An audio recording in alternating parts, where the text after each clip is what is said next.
Hello everybody and welcome back to another video. Today I'm watching What Went Wrong with the Tube Map by Mapman. I watched the last video about the Tube Map a couple of days ago, so I'm watching this now before I forget everything from that video. This is Harry Beck, and this is the map of the London Underground he designed in 1931, with the central London station spread out and the distant suburban stations squished together, making it easier to read and prettier to look at than any map of the network that had come before. Because apparently something bad happened. If you want to hear that sentence again, but with enough extra detail that it takes about 9 minutes, go back and watch part 1.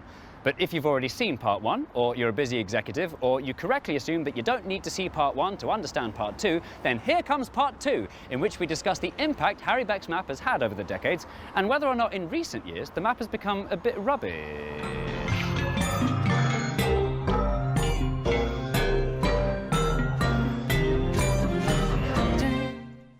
The Tube Map, as it came to be known, came to define London and change the way Londoners see their own city.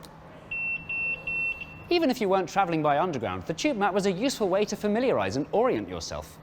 What part of London are you in? Chalk Farm? On the Northern Line? Yeah, you? Wood Green? Piccadilly Line? That's right, so where should we do drinks? King's Cross or Leicester Square? Hey, are you up for that drink? Hey, how's it going in Chalk Farm? Hey, you know what, Dodgy, Ghosted. you're not even fit. Perhaps more impressively, Beck's map didn't just change the way people see London. I mean, you could really just use a normal map for that, but okay. It actually literally changed London. Have you, just like this century, reached your mid-30s? Then it's time to settle for suburbia. This patch of Middlesex countryside is fast becoming part of the London suburbs, thanks to the hard work of these handsome builders. Oh yes. These estates are conveniently served by new stations in Southcote, Oakwood and Fosters. There they are on the Tube Map.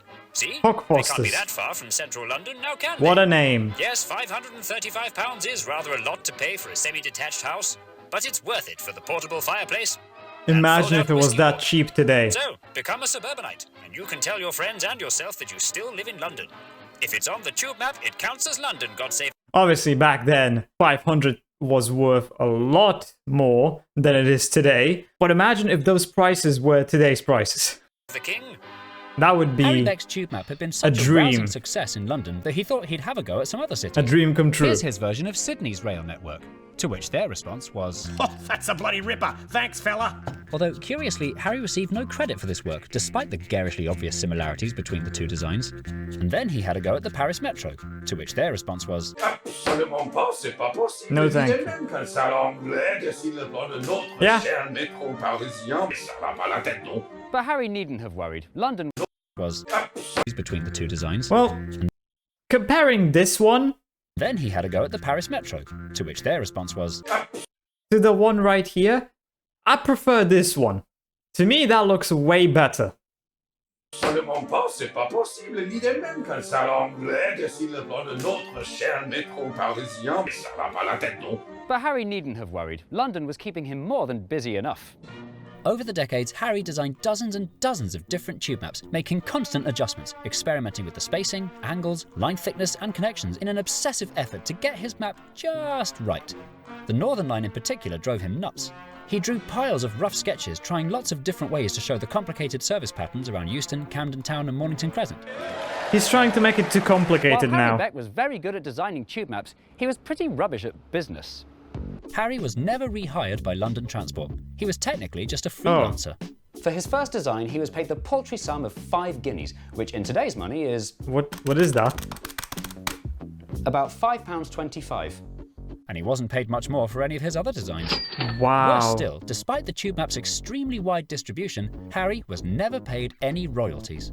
No contract of any kind had ever been signed. That's there was messed an up. unofficial, unwritten understanding that any time London Transport needed an update to their map, Harry Beck would do it for them.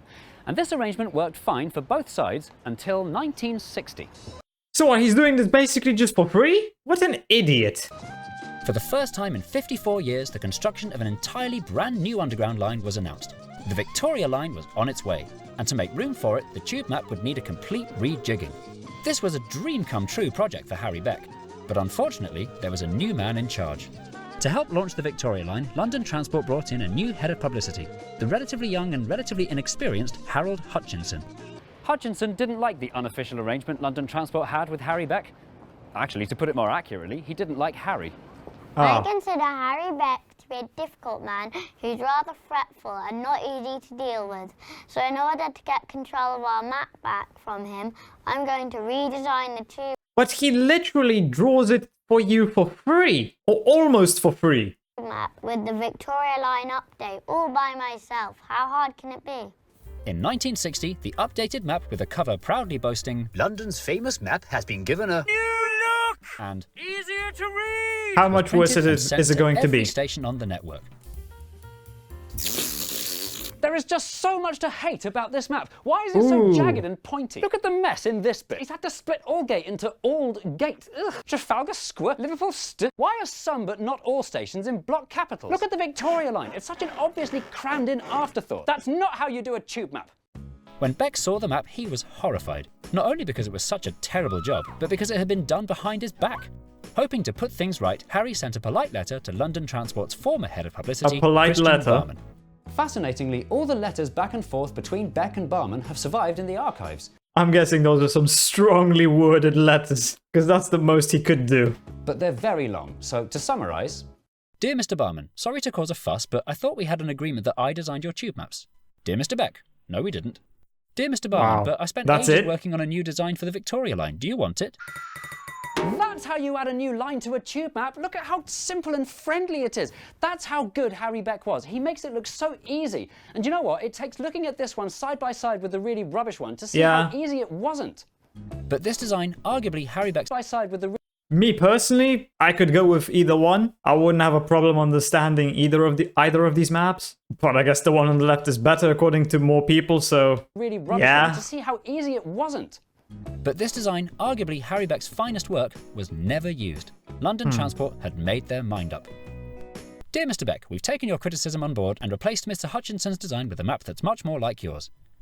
Dear Mr. Barman, that's nice. Can I have my money now, please? No. Dear Mr. Beck, no. But it's my map. No, it isn't. Yes, it is. No, it isn't. Yes, it is. No, it isn't. Yes, it This went on for 5 Well, if they drew it, then now it most certainly is their map. years. Beck claimed the 45-degree angles were his idea. London Transport claimed you can't copyright the idea of 45-degree angles. 45-degree angles have been around since the 1590s. Yeah, that's like Nintendo trying to copyright game mechanics. Patent game mechanics. In the end, Harry never did get round to suing London Transport. In 1965, both he and his wife had had enough stress and gave up fighting. London Transport removed Harry Beck's credit from all their maps, and any trace of his involvement disappeared. Well, I hope you enjoyed the decades of hard work I gave you. You are the ungrateful corporation to my lifetime of loyal service. Sadly, Harry Beck would never design a tube map for London Transport again. Sadlier, Poor Harry Beck guy. continued designing tube maps that he knew London Transport would never use for the amusement of only himself. Rejected by London Transport, Harry moved out of London to spend his old age in Hampshire. And in 1974, at the age of 72 and 7/25, Harry Beck died in relative obscurity. For decades after his death, the name Harry Beck was largely forgotten. The hero who designed the tube map and had an immeasurably So when huge was it impact brought on back? London was known only to massive tube nerds. But that started to change in 2001. On the So it's 70th not anniversary actually of Beck's original that long diagram, ago, it's TFL's kinda recent. resident designer Alan Fole, a massive tube nerd and Harry Beck superfan, decided to restore Harry's credit to the tube map. And since then, every poster features Harry Beck's name in the bottom right corner where it belongs. Dozens of plaques have appeared in the houses and Makes me wonder how many people actually noticed that tiny text. stations where Harry Beck used to live and get the train. And in 2006, the British public voted Harry Beck's tube map as their second favourite British design of the 20th century. The winner was Concorde, by the way, but where's Concorde now? Dead, that's where. Beck's map Well, there's another Concorde that's also dead. See, maybe it's something to do with the name. Anything that's Concorde is just dead. has gone on to be so influential, it's hard to That was the imagine quite original how mad Concorde. and brave and clever it must have looked in 1933. The impact of his design has reached far beyond London. Pretty much every city in the world with any kind of transport network has a map with a colourful, schematic, non-geographic diagram that wouldn't exist without Harry Beck. With the notable exception of the New York subway, which insists on being as baffling and ugly as possible. So London can take pride in having got there first and shown the rest of the world how it's done. But in the last 90 years, London's tube map has become a lot busier. As well as new lines and stations appearing, our tube map has been gradually filling up with stuff that's not the tube. The Docklands Light Railway, the Tram Link, the Elizabeth Line, Thames Link, and in my opinion, most distractingly, the Overground, a series of mostly unconnected suburban lines, every single one of which is shown. Why would that even be added to a tube map though? That makes no sense. You should have separate ones, one map for the Overground, one for Underground. In the same shade of stripy orange. Hashtag split the Overground into different colours and names to make it easier to read on the map and less confusing for tourists and commuters alike, especially when it comes to temporary closures and delays. And that's not mentioning the river services, cable car, walking routes, IKEA stores, accessibility information, or fare zones. With all these additions, the modern tube map has become an untidy clutter. Good design standards seem to have dropped lately, with many of the decisions appearing almost provocatively incompetent, and would send Harry Beck rotating 45 degrees in his grave. Is the problem good thing simply he's that not the job alive is anymore to undoable? see this. With more than twice as many stations since Beck's original design 90 years ago, has the network become too crowded to stick to Beck's principles of simplicity? Has London's transport network grown too large for a map of it to be both useful and beautiful? No! The internet has no shortage of stunning, elegant, easy-to-read alternative solutions, supplied on a near constant basis by eager tube map enthusiasts just like Harry Beck. Quite why TfL doesn't have the decency to even steal from them, let alone employ one of them as their designers, especially this one, is beyond me. Wouldn't it be better to just make a digital map online where you can select layers that you want to be shown on it? Like, oh, I want to see everything that's overground. I want to see everything that's underground. I want to see every railway. I want to see every ferry. You know, separate them into layers that you can select to show those ones on the map, and everything else is hidden until you select that. Wouldn't it be better to just do it like that? I would rather look at a digital map on my phone than on a map that's just on a sign. A digital one also just has so many more possibilities because it's interactive. So like I said, you can select specifically which things you want to see. So if you want to travel with a specific method, just look at that one. Ignore everything else. Would it be so difficult to make that? Slightly controversial, but perhaps the tube map would do its job better if some information were removed from it. Do we need the trams? Do we need the river? Do we need the fare zones? Do we need the accessibility information? To be quite so blobby. Perhaps the I mean, like I said, you can just make it digital and make all those things layers that you can select to either be turned on or turned off. question we should be asking Seems is, like a do we pretty still easy need the solution. tube map at all? Everyone has a phone these you're more likely days. to plan your journey with an app than a map. So why does it matter if the map is a clutter? It matters because the tube map is so much more than just a useful journey planner. It represents London in every interpretation of that word. For visitors, it's the first thing you look at when you want to familiarise yourself with the city. For Londoners, it's the way the city looks in our brains. It creates order out of chaos, simplicity out of complexity. I don't think it's too much of a stretch to say the tube map is the closest thing London has to a flag. Staring at the tube map should make you want to jump on a train and go exploring. They care And if about it's it well that designed, much. cared about and done properly, that's exactly what it will continue to do for generations. This definitely could have been a Mapman episode. It could have been. I'll be honest, the tube map would not be the first thing I look at. The first thing I look at would be Google Maps. And he showed this right here. You can plan a journey in an app.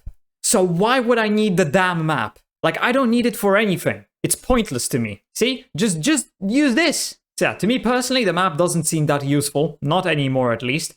There are definitely better alternatives. But again, I don't live in London, so I have no experience with public transport there, so I don't know. All this is just my opinion without having ever actually used any of this. Perhaps my opinion would be different if I had some more experience, but I don't. So if you think my opinion is wrong and it sucks, stay mad, I guess, because that's all you can do, because unless I get some experience, which would mean going to London and living there, which is never going to happen, my opinion's probably not going to change on this. So anyway, hope you enjoyed the video. If you did, consider subscribing and leaving a like. If you're interested, why not watch the last part of the tube map right here? And with that, I hope I'll see you in the next video.